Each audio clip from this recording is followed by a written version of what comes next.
ಏನು ma'am to ಬಿನ organise ಮಾಡಿದ್ವಿ. Next topic ಹಾಕೊಳ್ದೇರು ಮಾಡ್ತಾನೆ ನನಗೆ. ನನ್ನೊಂದು ಔಟ್ಫಿಟ್ ಈ ಥರ ಇದೆ. ಚಿನ್ನಿಯನ್ನು ಇಷ್ಟೊಂದು ಗ್ಲೋ ಕಾಣಿಸ್ತೋಳೆ. ಶಾಲಿನಿ ನೀನೇ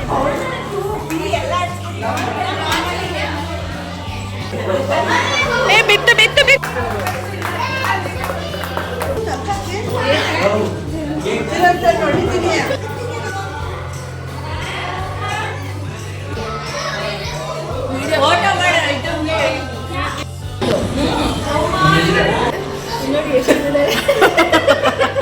ಹೇಳು.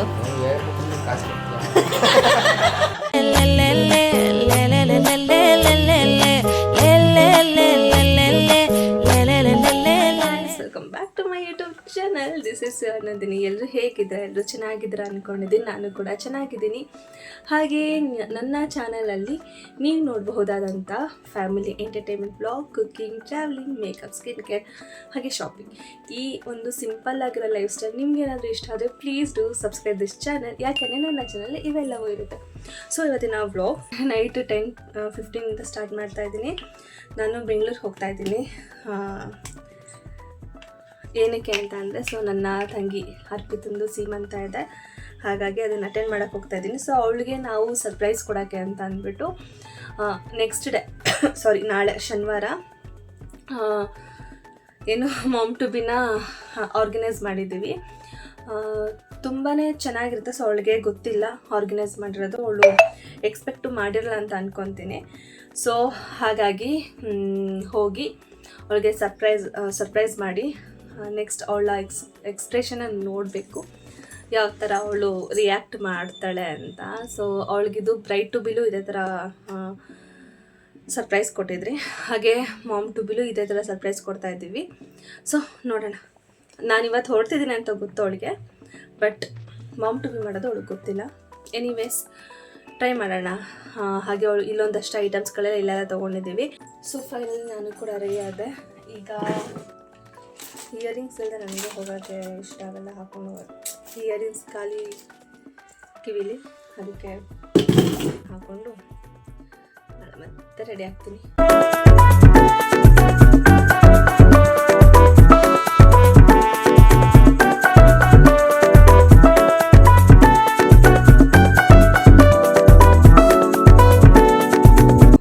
ಬ್ಯಾಗೆಲ್ಲ ಪ್ಯಾಕ್ ಮಾಡ್ಕೊಂಡಿದ್ದೀನಿ. ಇವಾಗ ಏನಿದ್ರು ಹೋಗಿ ಅಲ್ಲಿ ಶಾಲಿನಿ ಮನೆಗೆ 6 ಗಂಟೆ ಅಷ್ಟೊತ್ತಿಗೆ ರೀಚ್ ಆಗಬಹುದು ಅನಿಸುತ್ತೆ. ಓಕೆ ನೋಡೋಣ.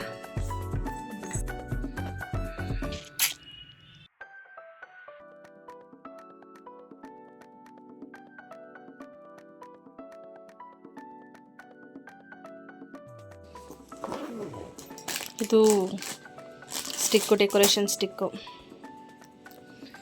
ಸೊ ಇದರಲ್ಲಿ ನನ್ನ ಮೈಕ್ ಮತ್ತು ಸ್ಟ್ಯಾಂಡ್, ಸೆಲ್ಫಿ ಸ್ಟಿಕ್ ಎಲ್ಲ ಇದೆ. ಸೊ ಅದಕ್ಕೆ ಇದನ್ನು ಎತ್ಕೊಂಡಿದ್ದೀನಿ.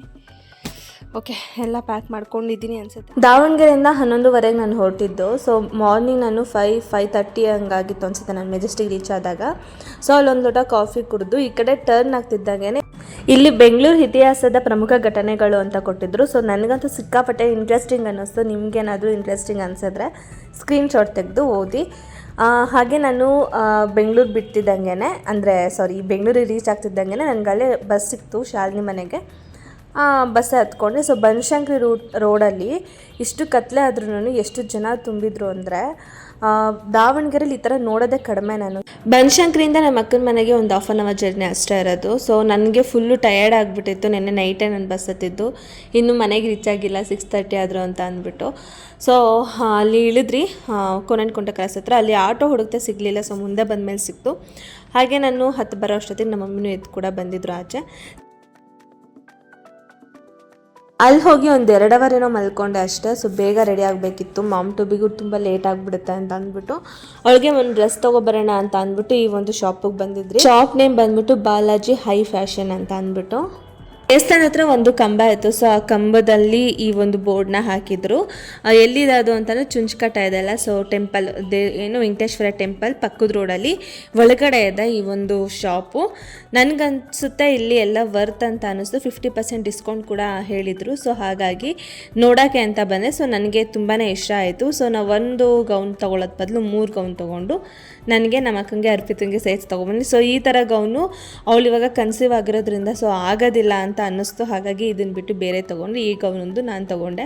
ನಮ್ಮ ಅಕ್ಕ ಬೇರೆ ಗೌನ್ ತೊಗೊಂಡ್ಲು. ಇದನ್ನೆಲ್ಲ ತೊಗೊಂಡು ನಾವು ರಿಟರ್ನ್ ವಾಪಸ್ ಮನೆಗೆ ಬಂದ್ವಿ. ಸೊ ಅವರು ತುಂಬ ಫ್ರೆಂಡ್ಲಿಯಾಗಿ ಮಾತಾಡಿದ್ರು ಅಂಗಡಿಯವರೆಲ್ಲ. ಸೊ ಇಷ್ಟ ಆಯ್ತು ಅಷ್ಟೆ. ನನ್ನೊಂದು ಔಟ್ಫಿಟ್ ಈ ಥರ ಇದೆ. ಸೊ ಕಮೆಂಟ್ ಮಾಡಿ ಇದೆ ಅಂತ. ಹಿಂಗೆ ಬರ್ರಲ್ಲಿ ಆ್ಯಕ್ಚುಲಿ ನನಗೆ ಯಾವುದೂ ಫಸ್ಟ್ ತಂದಿಲ್ಲ. ಇದೇ ಮ್ಯಾಚ್ ಆಗುತ್ತೆ ಆಗುತ್ತೆ.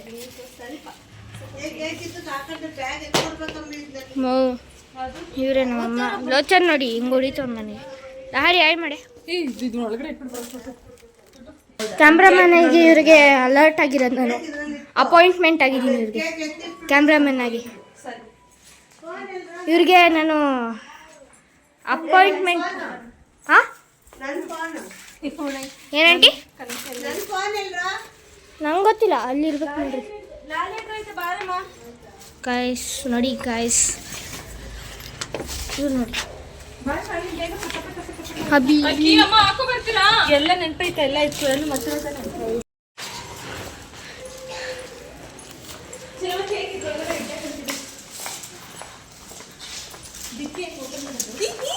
ಡಿಕ್ಕಿ ಓಪನ್ ಮಾಡಬೇಡ್ರಿ ಅಣ್ಣ.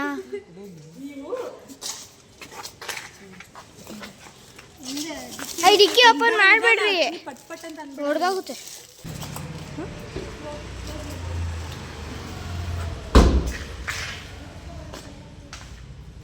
ಏನಾದರೂ ಮಾಡು ಚಿನ್ನು.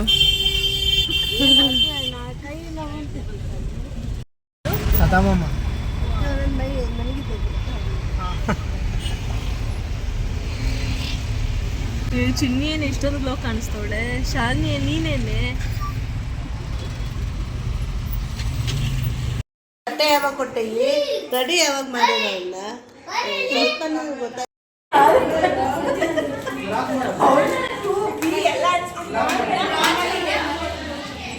ಆವಾಗಷ್ಟೇ ನಾವು ಹೋಟೆಲಿಗೆ ರೀಚ್ ಆದ್ವಿ. ಸೊ ರೀಚ್ ಆಗಿ ಈಗ ಮಾಮ್ ಟು ಬಿ ಬಲೂನ್ಸ್ ಎಲ್ಲ ಇತ್ತಲ್ಲ, ಸೊ ಅದನ್ನ ಡೆಕೋರೇಷನ್ ಐಟಮ್ ಎಲ್ಲ ತೊಗೊಂಡಿದ್ದೀವಲ್ಲ, ಸೊ ಅದನ್ನು ರೆಡಿ ಮಾಡ್ಕೊಂಡು ಎಲ್ಲನೂ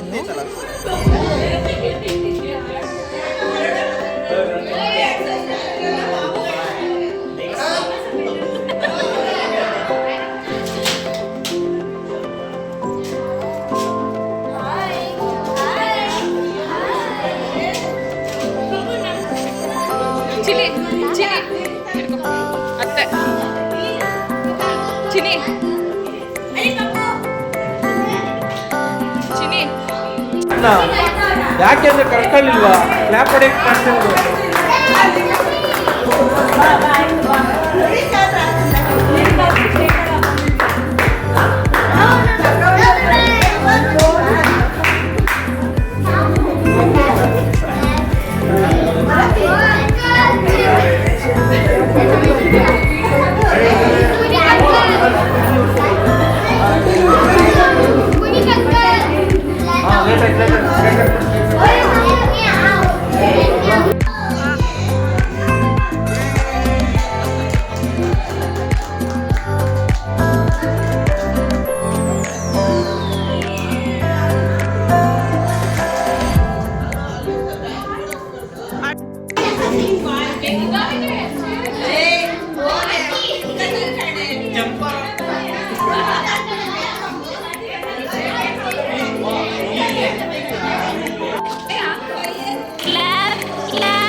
ಸೊ ಅವಳಿಗೆ ಹೊಸ ಡ್ರೆಸ್ ಎಲ್ಲ ತೊಗೊಬಂದಿದ್ವಿ ಅಲ್ಲ, ಸೊ ಅದನ್ನು ಹಾಕೊಳ್ಳೋ ಅಂತ ಅಂದೆ. ಬಟ್ ಅವಳಿಗೆ ಇಷ್ಟ ಇರಲಿಲ್ಲ ಹಾಕೊಳ್ಳೋಕ್ಕೆ. ಇಷ್ಟ ಇರಲಿಲ್ಲ ಅಂದರೆ ಅವಳಿಗೆ ಹಾಕೊಳ್ಳೋಕೆ ಆಗ್ತಿರ್ಲಿಲ್ಲ. ಮತ್ತೆ ಅವಳಿಗೆ ಏನಕ್ಕೆ ಹಿಂಸೆ ಕೊಡೋದು ಅಂತ ಅಂದ್ಬಿಟ್ಟು ಯಾರೂ ಏನೂ ಫೋರ್ಸ್ ಮಾಡಿಲ್ಲ. ಸೊ ಅದೇ ಡ್ರೆಸ್ಸಲ್ಲಿ ಅವಳು ಕಂಫರ್ಟಬಲ್ ಆದರೆ ಅದರಲ್ಲೇ ಕಟ್ ಮಾಡಲಿ ಅಂತ ಅಂದ್ಬಿಟ್ಟು ಸುಮ್ಮನೆ ಅದೇ. ಸೊ ಗಿಫ್ಟಾಗಿ ನಾವು ಆ ಒಂದು ಬಟ್ಟೆನ ಕೊಟ್ರಿ ಅಷ್ಟೇ. ಸೊ ಇನ್ನೂ ಶಾಂಭವಿ, ಆಮೇಲೆ ಪೂಜಾ, ಸ್ವಾಮಿ ಮತ್ತು ಅಮ್ಮಣ್ಣಿ ಅಕ್ಕ, ವರ್ಷಿನಿ ಇವರೆಲ್ಲ ಬರೋರಿದ್ರು. ಊಟದ ಟೈಮಿಗೆ ಬರ್ತಾರೆ ಅಂತ ಸುಮ್ಮನೆ ಆದ್ರಿ. ಎಲ್ಲಿ ಅದು ಇನ್ನೊಂದು ನಂಬ್ತದೆ.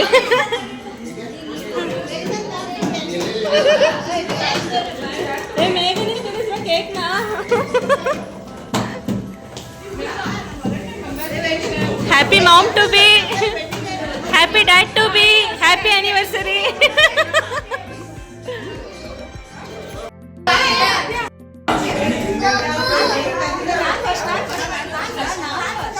ನೋಡಿ ಫ್ರೆಂಡ್ಸ್, ಇಬ್ರು ಕಿತ್ತಾಡ್ತಾ ಇದ್ದಾರೆ ನೋಡಿ ಫ್ರೆಂಡ್ಸ್. ಈ ಥರ ಎಲ್ಲ ಕಿತ್ತಾಡ್ರೆ ಇದು ಮಾಡೋಂಗಿಲ್ಲ ಫ್ರೆಂಡ್ಸ್.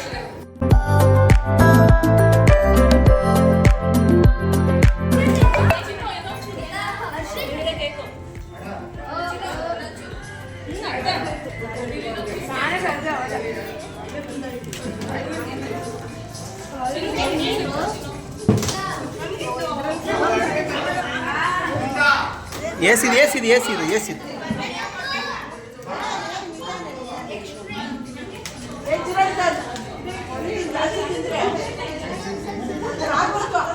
ಎಲ್ಲರೂ ತುಂಬ ಚೆನ್ನಾಗಿ ಎಂಜಾಯ್ ಮಾಡಿದ್ರು.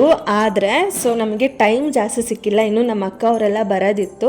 ಹೋಟೆಲ್ ಅವರು ತುಂಬಾ ಅರ್ಜೆಂಟ್ ಮಾಡಿದ್ರು. ಸೊ ಬೇಗ ಟೈಮ್ ಆಯಿತು 8:30ಗೆ ಯಾರೋ ಬರೋರಿದ್ದಾರೆ, ಒಂದು 20 ಮೆಂಬರ್ಸ್ 30 ಮೆಂಬರ್ಸ್ ಬರೋರಿದ್ದಾರೆ ಅಂತ. ಸೊ 8:30 9 ಗಂಟೆ ಅಲ್ಲೇ ವೆಯ್ಟ್ ಮಾಡಿದ್ರೆ ಇನ್ನೂ ಯಾರೂ ಬಂದಿರಲಿಲ್ಲ.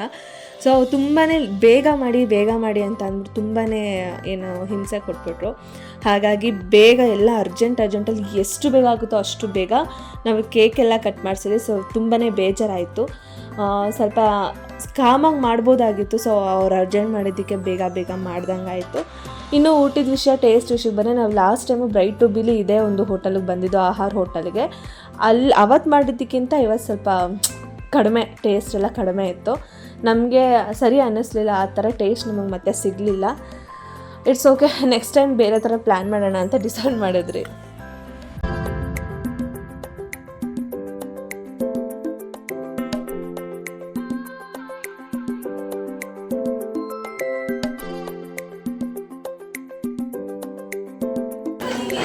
ನನಗೆ ನಿಮ್ಮ ಸಪೋರ್ಟು ತುಂಬ ಮುಖ್ಯ. ಒಂದೇ ಒಂದು ಆ್ಯಪಲ್ ಮೊಬೈಲ್ ತಗೊಳ್ಳೋಷ್ಟಾದರೂ ಸಪೋರ್ಟ್ ಮಾಡಿ ಫ್ರೆಂಡ್ಸ್.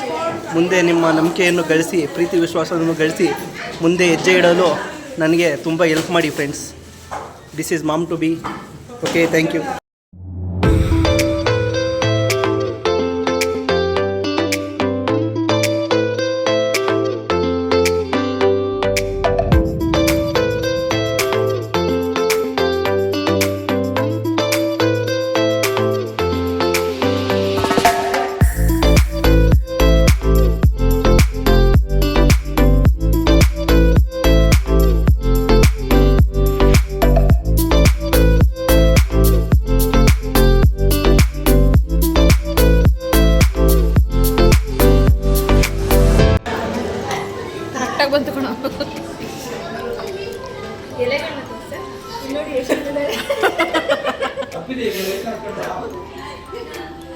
ಸಾಕಾಯ್ತಪ್ಪ ನನಗೆ.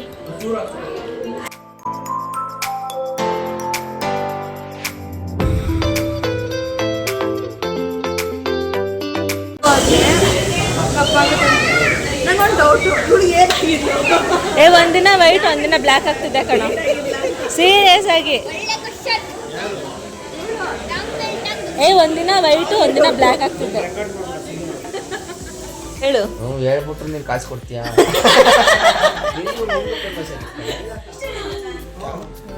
ಚಿಕ್ಕ ಇಲ್ಲ. ಮಾಮ್ ಟು ಬಿ ಎಲ್ಲ ಮುಗಿಸ್ಕೊಂಡು ನಮ್ಮ ಅಣ್ಣನ ಮನೆಗೆ ಬಂದೆ. ಒಂದು ಸ್ವಲ್ಪ ಅವ್ನ ಜೊತೆ ಮಾತಾಡ್ಬಿಟ್ಟು ಹೋಗೋಣ ಅಂತ. ಈ ಮಾಮ್ ಟು ಬಿ ಮಾಡೋ ಉದ್ದೇಶ ಏನು ಅಂತ ಅಂದರೆ, ಸೊ ಅವರು ಕನ್ಸೀವ್ ಆಗಿ ಒಂದು 5 ಮಂತ್ಸ್ ಆಗ್ತಿದ್ದಂಗೆ ಸೊ ಎಲ್ಲೂ ಹೋಗೋದಿಲ್ಲ, ಎಲ್ಲೂ ಹೋಗೋಕ್ಕೆ ಅವ್ರು ಇಷ್ಟಪಡೋದಿಲ್ಲ. ಅವ್ರಿಗೆ ಯಾವುದಂತ ಒಂದು ಸ್ಟ್ರೈನ್ ಇರುತ್ತೆ, ಸೊ ಅವ್ರಿಗೆ ಬಾಡಿ ಪೇನ್ ಇರುತ್ತೆ. ಈ ಥರ ಎಲ್ಲ ಇದ್ದಾಗ ಸೊ ನಾವು ಅಲ್ಲಿ ಈ ಥರ ಒಂದು ಸೆಲೆಬ್ರೇಷನ್ ಮಾಡಿದಾಗ ಖಂಡಿತವಾಗ್ಲೂ ಅವ್ರು ಅದನ್ನ ಒಂದು ದಿನ ಆದರೂ ಅದನ್ನು ಮರೀತಾರೆ, ಇಲ್ಲ ಅದನ್ನು ಒಂದು 2-3 ದಿನ ನೆನ್ಪಿಟ್ಕೊಂಡಿರ್ತಾರೆ. ಒಂದು ಸಣ್ಣ ಖುಷಿಗೋಸ್ಕರ ಅವಳಿಗೋಸ್ಕರ ಸೊ ಈ ಥರ ಗ್ಯಾಪ್ ಕೊಟ್ಟರೆ ಅವ್ಳಿಗೂ ರಿಲ್ಯಾಕ್ಸ್ ಆಗುತ್ತೆ. ಮತ್ತು ಇನ್ನೂ 9 ತಿಂಗಳು ಡೆಲಿವರಿ ಆದಮೇಲೆ ಅದೆಲ್ಲ ಅವಳಿಗೆ ನೋವು ಪೇನು ಅವಾಗೆಲ್ಲೂ ಹೊರಗಡೆ ಬರೋಕ್ಕಾಗೋದಿಲ್ಲ ಅಂತ ಅಂದ್ಬಿಟ್ಟು ಈ ಒಂದು ಸೆಲೆಬ್ರೇಷನ್ನ ನಾವು ಮಾಡಿದ್ವಿ. ಈ ವಿಡಿಯೋ ನಿಮ್ಮೆಲ್ಲರಿಗೂ ಇಷ್ಟ ಆಯಿತು ಅಂತ ಅನ್ಕೊತೀನಿ. ಇಷ್ಟ ಆದರೆ ಪ್ಲೀಸ್ ಒಂದು ಲೈಕ್ ಮಾಡಿ, ಶೇರ್ ಮಾಡಿ, ಹಾಗೆ ನನ್ನ ಚಾನಲ್ನ ಸಬ್ಸ್ಕ್ರೈಬ್ ಮಾಡದೆ ನೋಡ್ತಿರೋ ಸಬ್ಸ್ಕ್ರೈಬ್ ಮಾಡ್ಕೊಂಡು ನೋಡಿ. ಹಾಗೆ ನಿಮ್ಮೆಲ್ಲರೂ ಆಶೀರ್ವಾದ ಇವಳ ಮೇಲೆ ಇರಲಿ, ಈಸಿಯಾಗಿ ಡೆಲಿವರಿ ಆಗಲಿ ಅಂತ ಆಶೀರ್ವಾದ ಮಾಡಿ. ಹಾಗೆ ನಿಮ್ಮ ಸಪೋರ್ಟ್ ನನ್ನ ಮೇಲೆ ಇರಲಿ. Thank you so much. Love you all. Bye.